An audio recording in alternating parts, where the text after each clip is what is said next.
The search for happiness leads to misery. Man is not searching for happiness, he is running away from sadness. He believes that happiness is the opposite of sadness, when actually there are only shades of difference between them. Happiness and sadness are moods. Moods are a byproduct of thought, and thought is the very constitution of the mind. In essence, the unenlightened man is a schizophrenic. He thinks, and then he responds to the feeling which arises from the thought. And then matters become even more complex.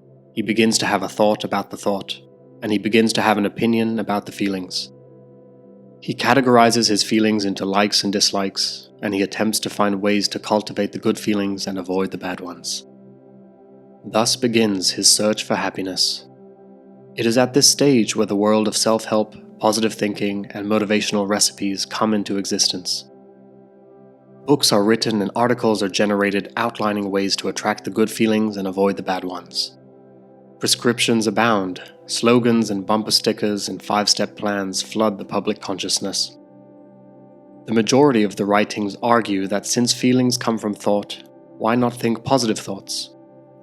Others recommend singing a song, doing something kind, turning off your phone, taking a walk, practice smiling, taking a vacation.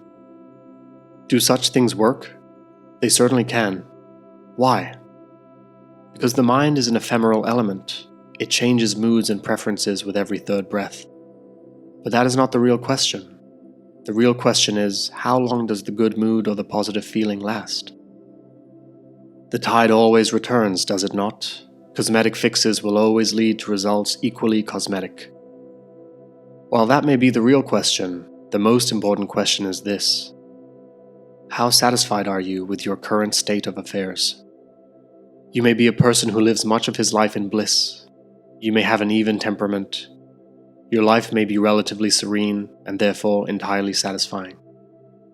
You may be a person who experiences some happy moments and some sad moments, but life is not terribly bothersome. For you, a temporary fix is all you need to maintain your level of satisfaction with your daily life. You may be a person who is searching for bliss. For a seeker such as yourself, the ultimate is the goal, and the ultimate is the state of mindlessness.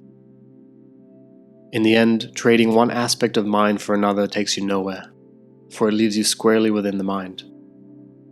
When one is happy, misery is not far behind, for both lie within the mind. Bliss is beyond emotion, and as such, it is beyond the mind.